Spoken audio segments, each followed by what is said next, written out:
lagi bersama saya Bina ya, saya Yosua di acara talk show di PSKT.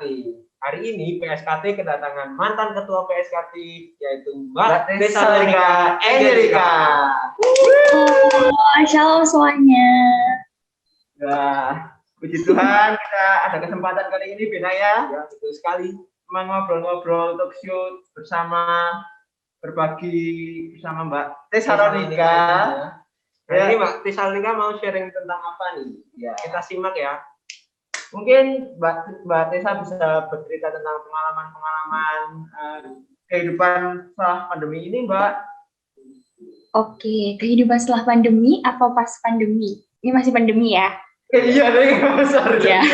Pas maksudnya pas pandemi ini, Mbak. Iya. Amin. Amin. Oke, makasih Yosua sama Benaya. Mungkin kenalan dulu lagi ya, tadi udah dikenalin juga. Jadi aku dulu sebenarnya ikut PSKT tuh dari beberapa tahun yang lalu ya. Pokoknya udah lama, 3 tahun di PSKT. Nah, senang juga bisa dikasih kesempatan gitu ya buat ngobrol-ngobrol sama Yosua sama Benaya sama teman-teman PSKT yang lain juga. Kalau disuruh cerita soal pengalaman pandemi, kalau pengalaman itu berarti apa yang udah pernah dilakukan gitu ya sama sampai apa yang sedang dilakukan juga gitu. Dan pengalaman itu ada pengalaman yang menyenangkan yang nantinya pengen diulang lagi, ada juga pengalaman yang kurang menyenangkan nih yang biasanya nggak pengen diulang lagi gitu. Kalau aku mungkin sebagai mahasiswa bakal ngebagi jadi 4 kali ya pengalaman, ada akademik, organisasi, sosial, sama kehidupan rohani kayak apa gitu selama masa pandemi. Nah kalau di akademik mungkin menyenangkannya karena kita belajar dari rumah gitu ya, pengalaman yang baru gitu, kayak sebelum-sebelumnya kan nggak pernah gitu ya belajar pakai laptop seharian di rumah gitu. Senangnya ya karena di rumah sendiri gitu, berarti kuliah ini gitu, karena aku masih kuliah, sekolah kita gitu ya, jadi tanggung jawab kita sendiri. Biasanya kan kalau misalnya di kelas ada teman, jadi bisa ngobrol gitu kan sama teman. Kalau sekarang nggak bisa, sekolahnya benar-benar sendiri, jadi bisa lebih fokus sama apa yang disampaikan gitu ya. Dan puji Tuhannya tuh nilai aku naik gitu ya, Ben, kalau sekolah online ini gitu, dibanding sama pas sekolah sebelum pandemi gitu. Terus sekolah juga ini ya, bisa disambi ngapa-ngapain gitu. Jadi ada banyak kegiatan yang bisa selesai dalam satu waktu gitu, karena sekolahnya bisa disambi gitu. Dan yang paling menyenangkan sih nggak harus bangun pagi-pagi. Biasanya harus bangun pagi, harus sarapan, harus mandi, harus dandan gitu ya buat kuliah. Tapi karena di rumah, jadi nggak harus bangun pagi, nggak harus buru-buru. Itu sih mungkin kalau di akademik itu ya yang menyenangkan. Nggak menyenangkannya sebenarnya tadi udah aku sampaikan juga, karena nggak ada teman ngobrol gitu waktu pematerian, waktu lecturing gitu, jadinya agak sepi, agak susah diskusi juga gitu ya. Nah, kalau misalnya di organisasi, kebetulan aku ikut beberapa organisasi gitu, ada 4 organisasi. Yang menyenangkannya selama masa pandemi, mungkin pengalaman yang didapat adalah jadi belajar work from home gitu, yang nantinya bakal jadi bekal di dunia kerja gitu ya, Ben. Jadi gimana bikin atau ngekonsep acara yang harusnya biasanya dilaksanainnya secara offline gitu ya, dan harus muter otak nih gimana biar acaranya tetap terselenggara tapi dalam keadaan online gitu. Mungkin PSKT juga, teman-teman PSKT juga muter otak juga gimana ya PSKT biar tetap jalan walaupun pandemi gitu kan. Nah, yang jadi pengalaman nggak enaknya mungkin terkait komunikasi ya kalau di organisasi itu, karena memang kalau misalnya organisasi kan harus ngomong, harus ngobrol, harus interaksi gitu, karena pandemi jadi lebih sulit gitu dibanding sebelum pandemi. Nah kalau sosial, nah mungkin sosial ini yang lebih banyak gitu ya pengalamannya, yang menyenangkan, nggak menyenangkan juga. Menyenangkannya kita jadi belajar nih media sosial, banyak media sosial kayak Zoom yang sekarang kita pakai. Aku di Bandung, teman-teman di Temanggung, kita bisa tetap berkomunikasi gitu, karena kita belajar nih ada sosial media yang memfasilitasi kita gitu.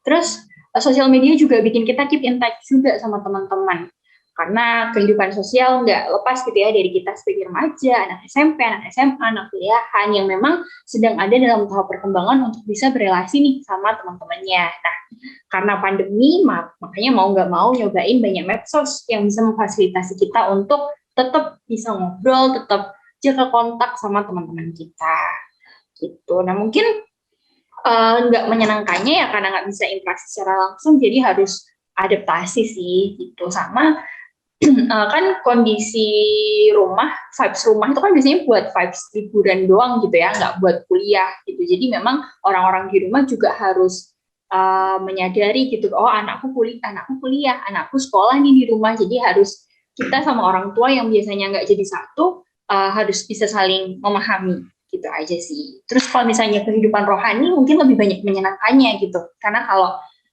masa-masa online ini kita jadi punya banyak waktu kan di rumah gitu, jadi nggak ada alasan buat nggak saat teduh pagi yang biasanya alasannya udah kesiangan, udah mau kuliah buru-buru jadi nggak sempat saat teduh. Tapi karena online jadi ya nggak ada alasan gitu buat nggak saat teduh pagi. Terus karena memang banyak waktu di rumah, jadi kesempatan kita buat ngobrol sama Tuhan, buat ngulik firman Tuhan juga jadi lebih banyak gitu.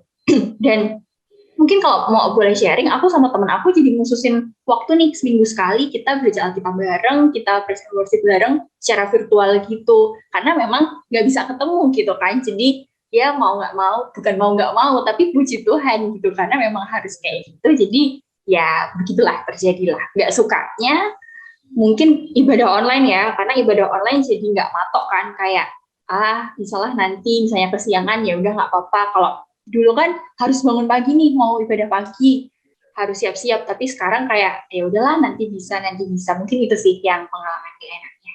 Itu kali ya spend pengalamannya. Gitu ya. Nanti sama kayak kita ya. Ya. Langsung absen, tidur lagi. Kayaknya semua masalah pelajar sama di masa pandemi ini ya, Mbak. Tapi solusi buat Mbak Desa ini selalu mengambil jalur positif ya. Selalu melihat apa yang baik, yang bisa dilakukan di masa pandemi ini. Walaupun tak lupa Mbak Desa ini juga mungkin rindu dengan suasana sebelum pandemi. Kumpul-kumpul bareng sama teman-teman. Tapi secara offline. Ya, tapi semuanya itu kan kita ada solusinya masing-masing nih.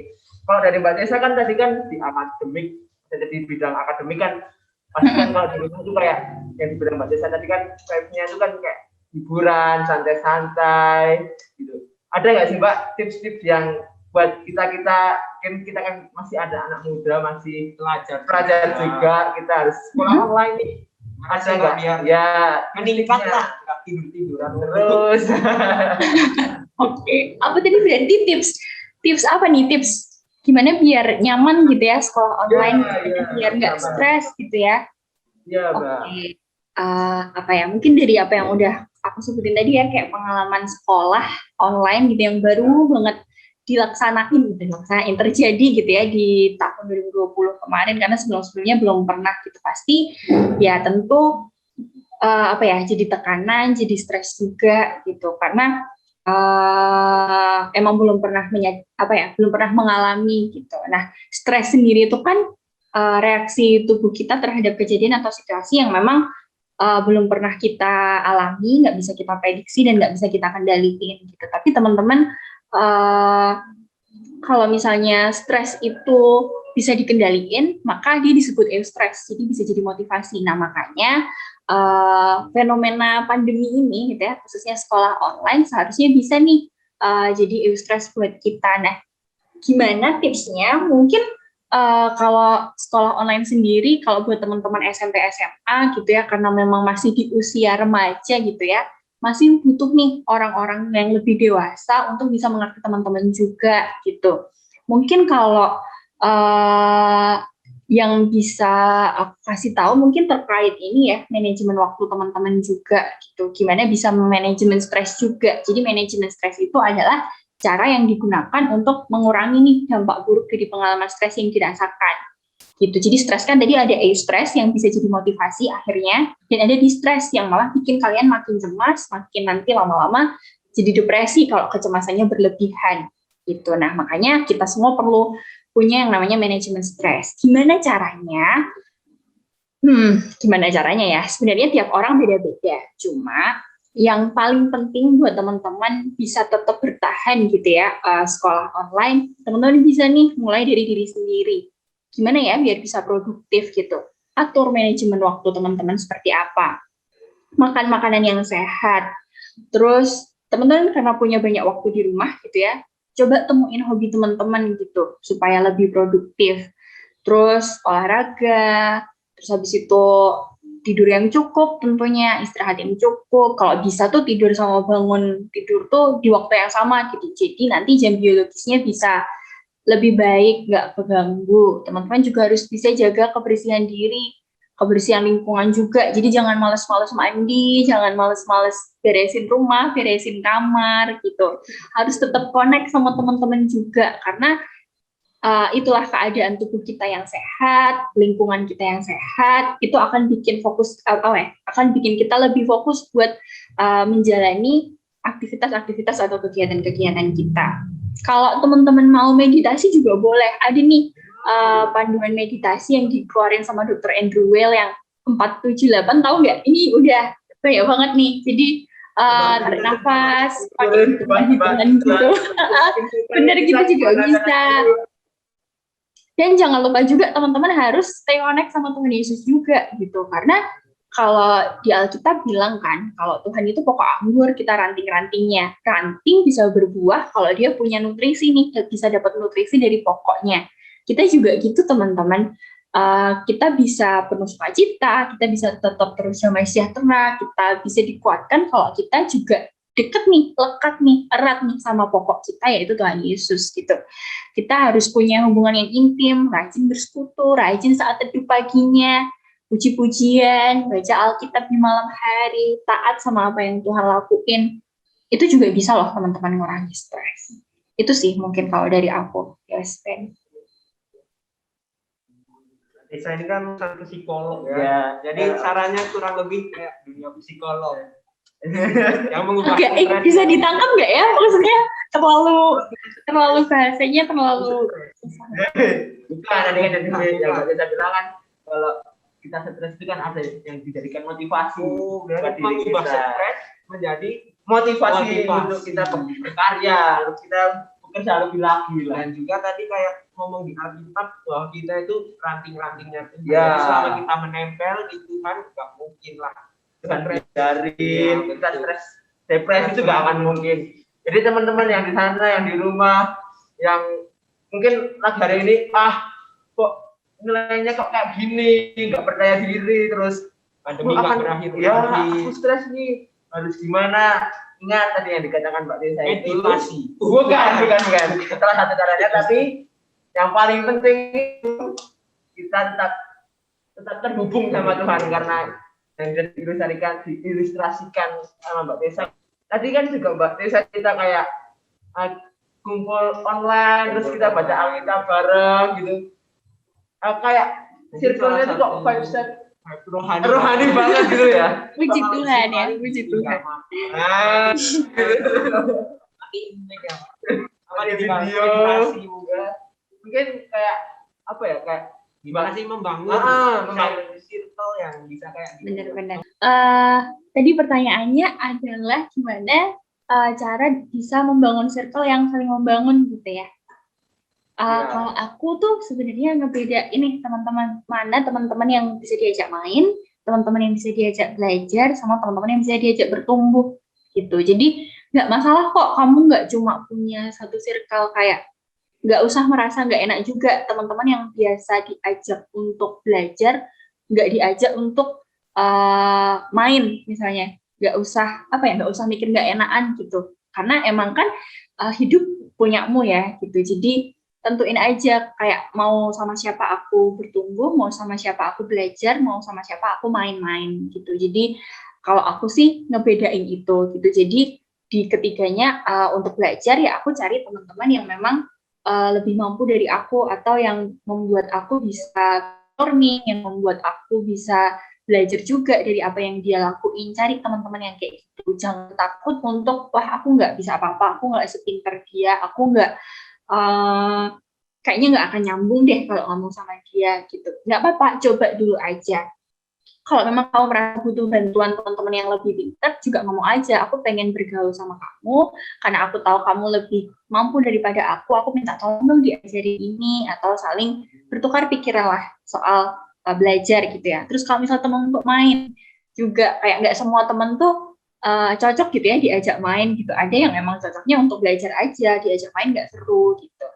Dan kalau untuk teman yang bertumbuh juga apa ya, karena aku di kuliah mungkin udah kebawa juga ya karena 3 tahun di PSKT, dari SMP PSKT sampai lulus SMA aku PSKT juga, kebawa juga nih di kuliah. Jadi di kuliah aku juga ikut persekutuan mahasiswa Kristen gitu, yang se-Unpad, yang se-universitas, dan juga yang se-fakultas gitu. Jadi puji Tuhan teman-temannya juga teman-teman yang sama kayak aku gitu, punya minat yang sama, punya hobi yang sama juga, dan Kristen juga kan gitu. Jadi puji Tuhan aja ya, caranya gimana ya ikut aja gitu komunitas-komunitas yang membangun, kayak kalau di kuliah ya PMK itu gitu. Terus kalau mungkin teman-teman ya ikut PSKT, jadi pengurus PSKT itu pasti punya satu komunitas yang sama-sama membangun, ajakin aja doa bareng yuk, atau mungkin awalnya kayak ada yang bisa aku doain nggak, mau doa bareng nggak gitu, atau bikin satu waktu yuk seminggu sekali baca Alkitab, atau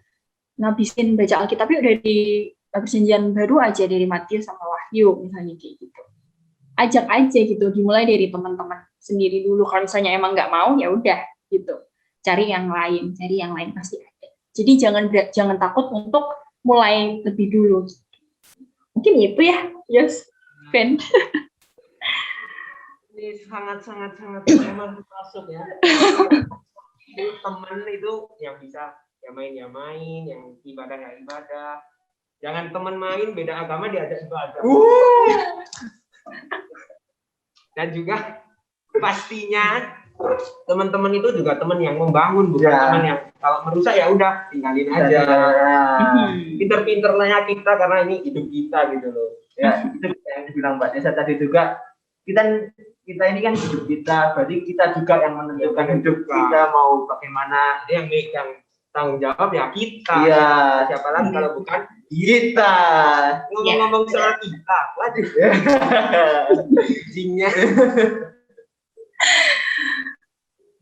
Ngomong soal kita ini Mbak, kita kan ini ya Mbak, di masa pandemi ini mungkin sosial apa maksudnya?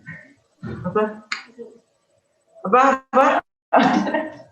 hubungan kita antara sosial kan pasti berhubungan mental ya Mbak. Ini ngomong-ngomong ke psikolog, ngomong-ngomong ke mental, jauh sekali.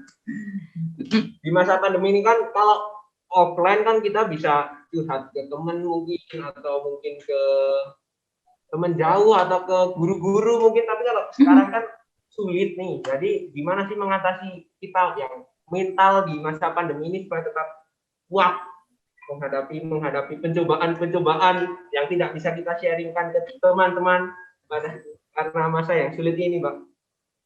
Oke. Diary mungkin. boleh. Oke. Oh, Benaya suka nulis diary. Saya tulisannya jelek, Mbak.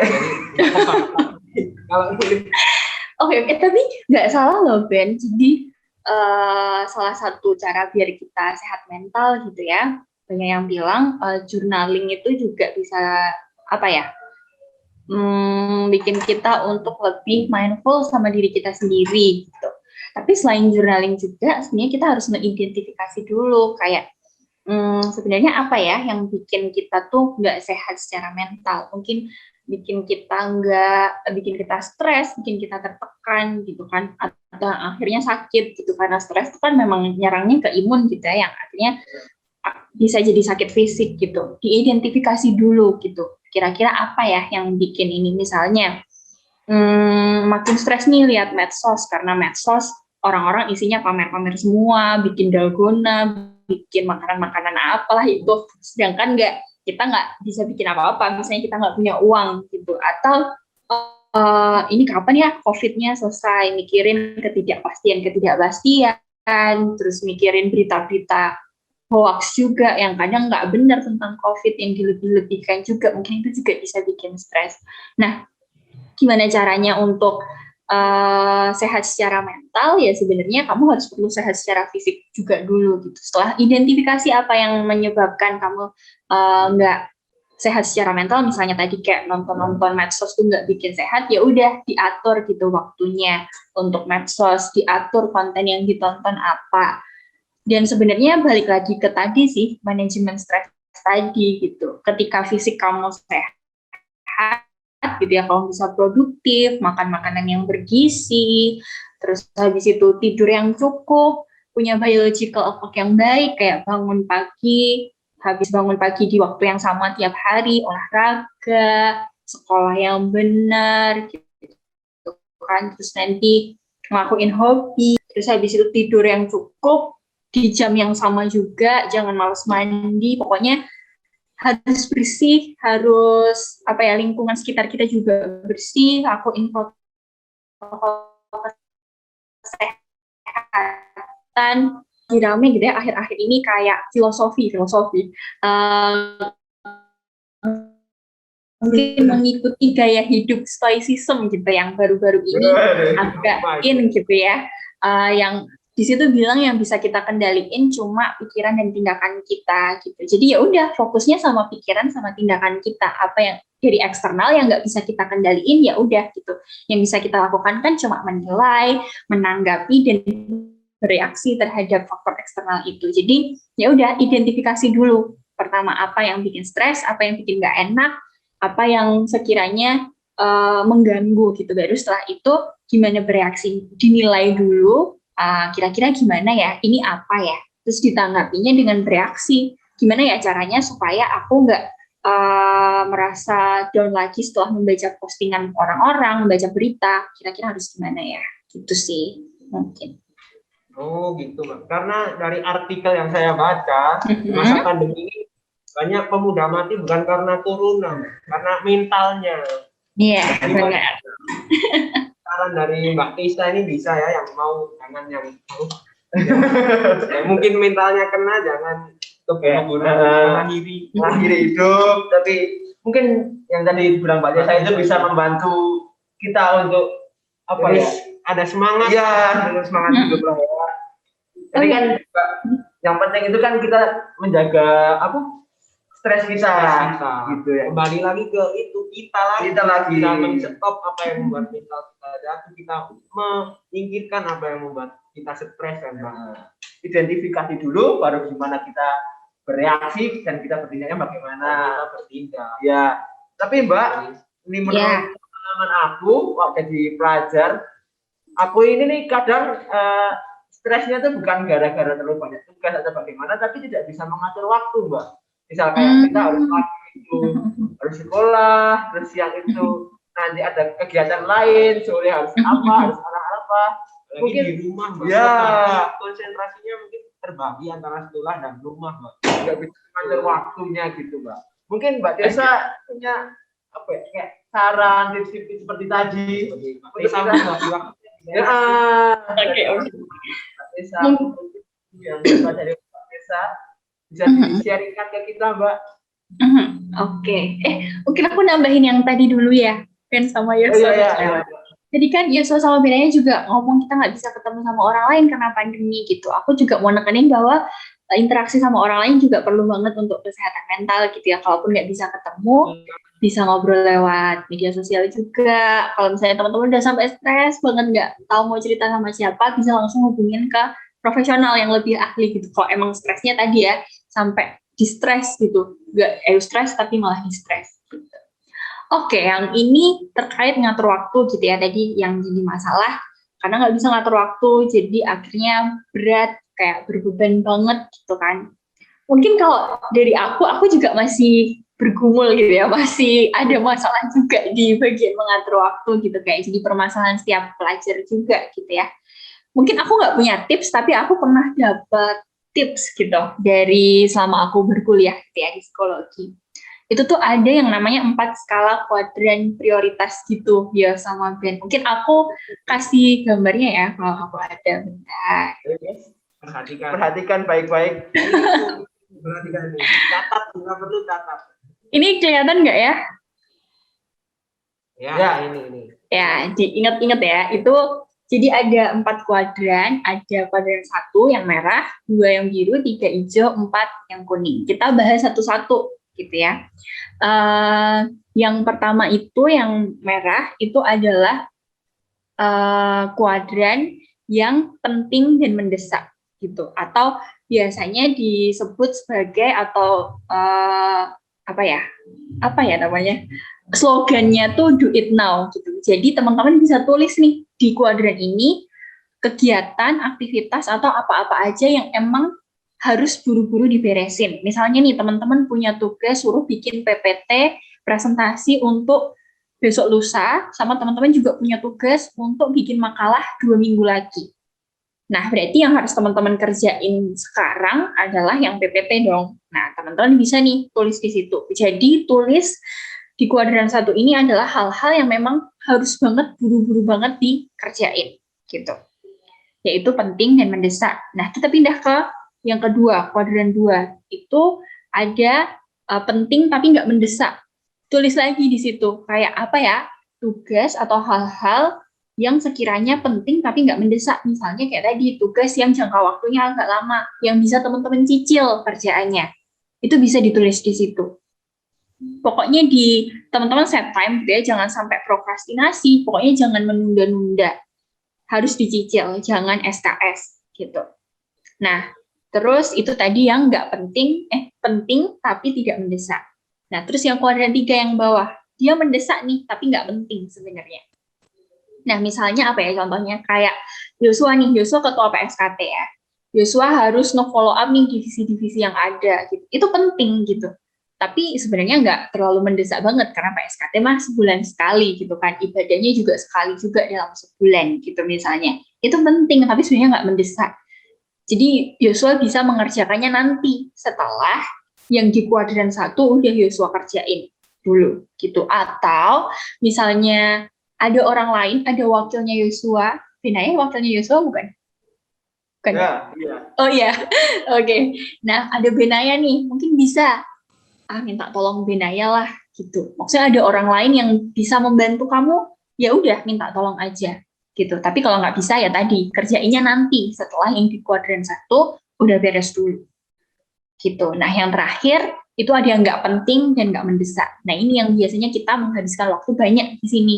Nggak penting, nggak mendesak. Harusnya dihilangin aja. Kayak misalnya main game pas masih sekolah, di dalam kelas, atau nonton TV, nonton film, atau gosip, gibah, ngomongin orang gitu ya sama teman-teman. Nah, ini yang harus dihapus gitu. Jadi mungkin tipsnya adalah ya teman-teman coba belajar tentuin apa yang penting mendesak, apa yang sekiranya nggak penting tapi mendesak, atau yang penting nggak mendesak dan sama sekali yang nggak penting dan nggak mendesak gitu.